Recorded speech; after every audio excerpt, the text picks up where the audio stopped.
Welcome to English Story World. Today, we are not going to talk about grammar. We are not going to talk about vocabulary lists. Today, we are going to travel back in time, thousands of years back, and we are going to follow one simple food.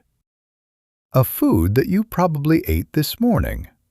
A food that is sitting in your kitchen right now. That food is bread. But this is not a cooking story. This is a story about power, war, accidents, and survival. By the end of this video, you will never look at a piece of bread the same way again. Let's begin. Go back 14,000 years. The world looks very different. There are no cities. There are no shops. There are no governments. People wake up every morning with one single goal: find food before the sun goes down. They move from place to place, following animals, picking fruits and roots from the ground. Life is simple, but life is also very hard and very uncertain. Now, somewhere in the region we today call the Middle East, in places like Jordan, Israel, and parts of Syria, something small is happening. Small, but important. People are noticing something about wild grass. When the seeds of this grass fall to the ground and get wet, something grows. And those seeds, those tiny, dry seeds, can actually be eaten. At first, people just chew the raw seeds. They are not very tasty.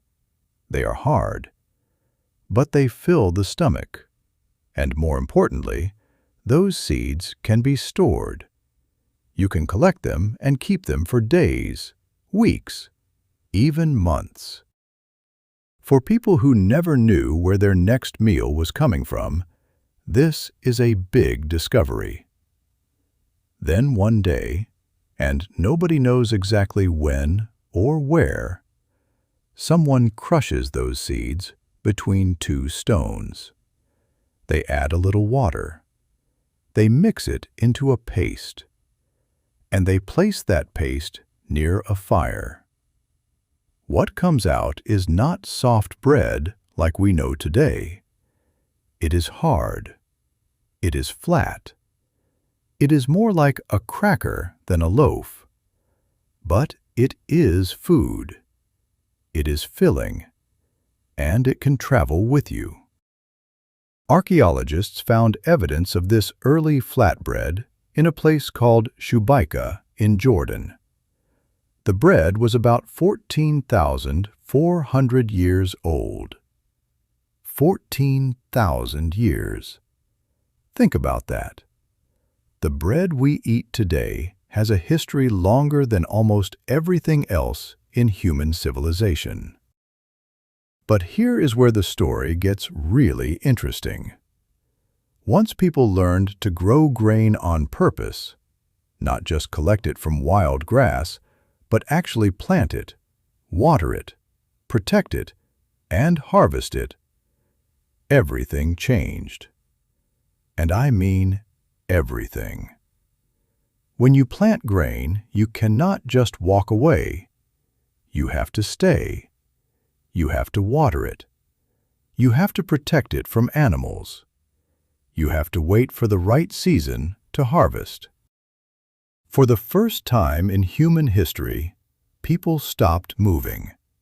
They built permanent homes.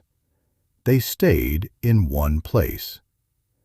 And when you stay in one place with other people, you start to need rules. You start to need organization. You start to build communities. Historians and scientists have a serious discussion about this. Some believe that grain, and bread, was one of the key reasons why human civilization began. Not the only reason, of course, but a very important one. The first real cities in history appeared in Mesopotamia, in modern-day Iraq, around 5,000 to 6,000 years ago. And in those cities, grain was everything.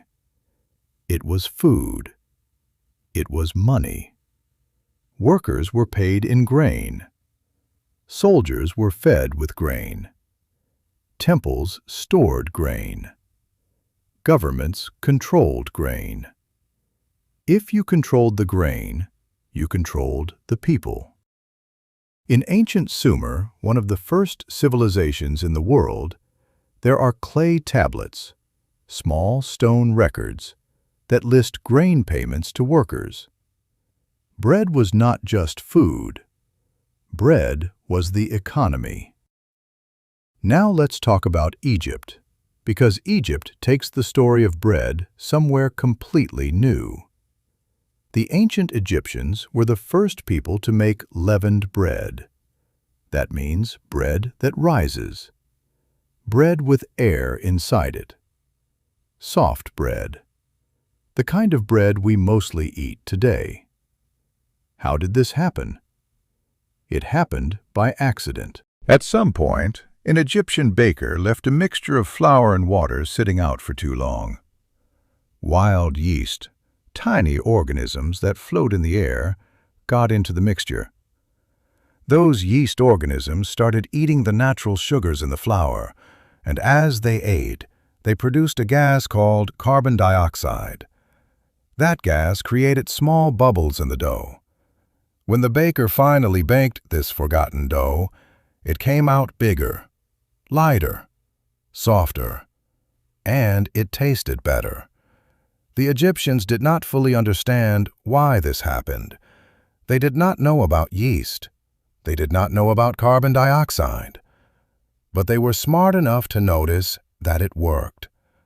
So they kept some of that old dough, what we call a starter, and mixed it into new dough. And that new dough would also rise. The Egyptians became so good at making bread that they were known across the ancient world for it. The Greeks actually had a nickname for Egyptians. They called them the bread eaters. Egypt had hundreds of different types of bread. Archaeologists have found ancient Egyptian tomb paintings that show entire bakeries, people grinding grain, mixing dough, shaping loaves, baking in clay ovens. Bread was not just food in Egypt. It was part of life, religion, and culture. Workers who built the pyramids were fed bread, not as a reward, as payment. Records show that pyramid workers received a daily ration of bread, beer made from grain, and onions. That was their salary. That was their fuel. The pyramids, one of the greatest construction projects in all of human history, were built on bread. Now the story moves to ancient Rome. Rome was a massive empire. At its height, the city of Rome had over 1 million people living in it. Feeding 1 million people in a city is not easy. The Roman government knew that if people were hungry, people would be angry, and angry people cause problems for those in power. So the Roman government created a system called the grain dole. This was a program where the state gave free or very cheap grain to poor citizens. At one point, around 200,000 to 300,000 Roman citizens were receiving free grain from the government. The Roman writer Juvenal described the strategy of Roman rulers as bread and circuses. Give people food and entertainment, and they will stay calm. This was not a kind and generous system. It was a political tool. Bread was power. And Rome understood that better than almost anyone. Rome also spread bread culture across Europe. As Roman soldiers and traders moved through Europe, they brought wheat farming with them. They built mills. They taught local people how to make Roman-style bread. Much of what Europe eats today traces back in some way to the influence of Roman grain culture. Now jump forward to the Middle Ages in Europe. This is a time of kings, castles, and peasants, and bread is still at the center of everything. In medieval Europe, almost everyone ate bread, but not the same bread. What bread you ate told people exactly who you were. The wealthy, kings, lords, bishops, ate white bread. White bread was made from flour that had been carefully processed to remove the darker outer part of the grain. This processing took time and skill. White bread was soft, pale, and considered elegant.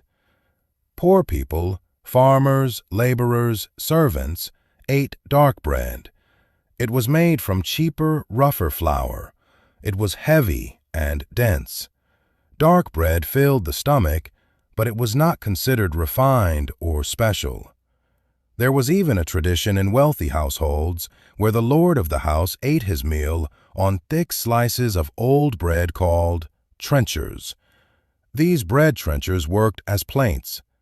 After the meal, the lord might give his bread plates to a servant or to a poor person outside. This is actually where we get the English word trencherman, meaning someone who eats a lot. Bread was so important in the Middle Ages that its price was controlled by law. In England, there was something called the Assize of Bread, a law passed in 1266 that controlled exactly how much bread bakers could sell and at what price. If a baker cheated, if they sold bread that was too small or too expensive, they could be physically punished. The rules around bread were serious.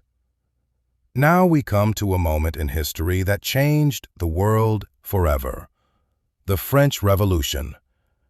In 1789, France was in a crisis. The harvest had failed. Grain was expensive. Poor people in Paris could not afford bread. Bread, the most basic food, the food that poor French people depended on every single day, was out of reach. People were hungry, and they were angry. And that anger, that hunger, turned into revolution. On July 14, 1789, people in Paris stormed the Bastille prison. The French Revolution had begun. A revolution that changed not just France, but the entire political history of the Western world. Historians have many explanations for why the French Revolution happened. Political corruption, inequality, weak leadership, these all played a role. But many historians also point to the bread crisis as a direct trigger. Hungry people do not wait. When bread disappears, patience disappears with it.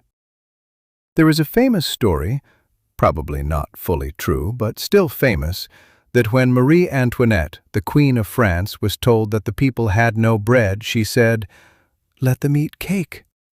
Whether she really said this or not, the story became a symbol of how disconnected the powerful were from the hungry poor, and it shows us how important bread was in the minds of ordinary people. Fast forward now to the Industrial Revolution in the 1800s. Cities are growing fast. People are moving from farms to factories, and suddenly there is a new problem. How do you feed millions of city workers quickly and cheaply? The answer is industrial bread. Factories begin producing bread on a large scale. Machines mix the dough. Machines bake the loaves. Bread becomes cheap, fast, and available everywhere. In 1928, an American engineer named Otto Frederick Rohwedder invented something that became one of the most famous inventions in food history: sliced bread. A machine that could slice an entire loaf of bread automatically and wrap it for sale. The phrase, "the best thing since sliced bread," which English speakers still use today to mean something very new and very good, comes directly from this moment. But industrial bread came with a cost. To make bread last longer on store shelves, manufacturers began removing parts of the grain that spoiled quickly. They added chemicals to keep the bread soft. They added sugar to improve the taste. The bread became less nutritious, but it was convenient and affordable. And today, we are living in a very interesting time for bread. On one hand, industrial bread is still the most common bread in the world. It is cheap and it is everywhere. On the other hand, there is a growing movement back to old methods. People are making sourdough bread at home, using natural yeast starters, some of which have been kept alive and passed down for generations. During the pandemic lockdowns of 2020, millions of people around the world suddenly started baking sourdough bread at home. It was a return to something ancient, something human. Because maybe that is what bread has always been. It is not just flour and water. It is time. It is patience. It is the act of turning something simple into something that keeps you alive. From a flat, hard cracker cooked on a stone in Jordan 14,000 years ago to the loaves in your kitchen today, bread has traveled with us through every chapter of human history. It fed the people who built the pyramids. It kept Roman soldiers marching across Europe. It sparked a revolution in France. It was sliced by a machine in 1928 and wrapped in plastic. And tomorrow morning, somewhere in the world, in a small village, in a modern apartment, in a factory, in someone's kitchen, someone will mix flour and water. They will wait. They will bake. And the oldest food in human civilization will be made again. Thank you for watching English Story World. If you learned something new today, share this video with someone who loves English and history. See you in the next story.